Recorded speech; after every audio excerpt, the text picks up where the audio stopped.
I never imagined that one careless comment could unravel everything I had built, but that's exactly what happened. I made a joke about wanting my husband's friend instead of him, and that joke didn't land the way I thought it would. What I meant as a throwaway line became something far heavier, something I couldn't take back. My name is Linda. I'm 40 years old, and until last year I was married to Brian. We lived in a quiet town in Oregon, the kind of place where strangers wave, dogs have reputations, and nothing much ever changes. Brian and I had been together for 11 years. Our marriage wasn't explosive or dramatic. No screaming fights. No betrayals. Just a steady, predictable life that slowly grew dull. Brian was reliable to a fault. He worked long hours, paid every bill on time, fixed broken things without being asked, and rarely raised his voice. Somewhere along the way, I stopped seeing those qualities as love and started seeing them as monotony. I didn't say it outright, but I felt restless. I missed feeling admired. Desired. See, Brian's best friend, Jason, had been part of our lives for years. He was everything Brian wasn't: charismatic, talkative, always joking, always the center of attention. He was single, confident, and seemed to move through life without weight. I never thought of him as more than a friend. At least, I told myself that. One summer evening, we hosted a casual barbecue in our backyard. A few neighbors came by, drinks were flowing, and the mood was light. Brian and Jason were talking about work while I sat nearby, half engaged. At some point, Jason joked about how lucky Brian was to have someone as patient as me. Without thinking, I laughed and said, maybe I chose wrong. Maybe I should have picked his friend instead. Everyone laughed. Brian did too, but his smile didn't reach his eyes. I brushed it off as nothing. Just humor. Just words. But Jason's reaction was different. He smiled, but it lingered. Later that night, after everyone had gone home, Brian barely spoke. When I asked what was wrong, he finally said, "What you said earlier didn't sound like a joke." I dismissed it. Told him he was overthinking. That he was being too sensitive. He nodded, but something between us shifted quietly, like a crack forming beneath the surface. Not long after that, Jason started messaging me. At first, it was harmless, funny videos, casual check-ins. I didn't hide it, and I didn't stop it either. I convinced myself it meant nothing. Then one day he texted, "Sometimes jokes are just truths we're afraid to say." That should have been the end of it. Instead, I replied vaguely, telling him not to read into it. The truth was, I liked the attention. I liked feeling interesting again.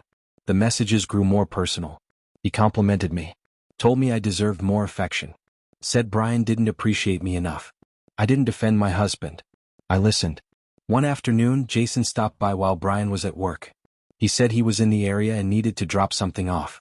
We stood in the kitchen talking, but the air felt tense. Heavy. He brought up the joke again. Said it stayed with him. I laughed nervously and tried to minimize it, but he looked at me seriously and said, "I don't think you were joking." My heart pounded. I told him he was crossing a boundary. He replied calmly, "I'm just responding to the one you crossed first." That scared me. I asked him to leave. He did, but not before saying, "If you ever decide you want what you joked about, I'm here." That night I barely slept. I hadn't cheated. Nothing physical had happened. But I knew something was already broken. The messages didn't stop. I didn't block him. I didn't tell Brian. I kept responding just enough to keep the conversation alive. Brian noticed. He asked why I was glued to my phone. I lied and said it was work. Then came the argument.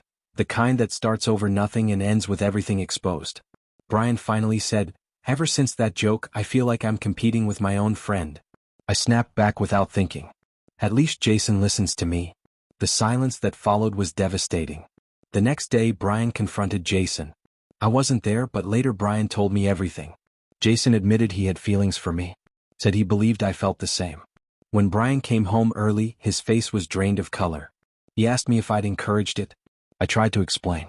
Said I never meant for things to go this far. Brian didn't raise his voice. He just said, "You didn't stop it." He was right. That evening, Jason sent another message, this one crossing every remaining line. He said Brian didn't deserve me and that I should leave him. That he was ready to be with me for real. I showed Brian the message. He didn't yell. He didn't argue. He sat down and said, "Trust isn't only about sex. It's about respect. And I don't feel respected." Jason called. Brian told me to put it on speaker. Jason repeated everything.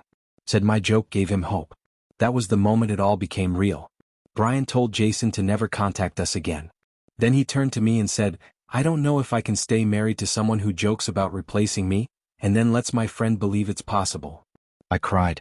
I apologized. I begged him to understand that I never planned any of this. But intent didn't matter anymore. Brian moved into the guest room that night. A week later he moved out. Not just because of Jason, but because he felt humiliated, insecure, and diminished in his own marriage. Jason lost his best friend. I lost my husband. Months later, Brian and I tried counseling. He told me he couldn't forget my words. Couldn't erase how easily I had laughed about choosing someone else. Jason disappeared from our lives completely. What I learned still hurts to admit. Jokes can expose truths we don't want to face.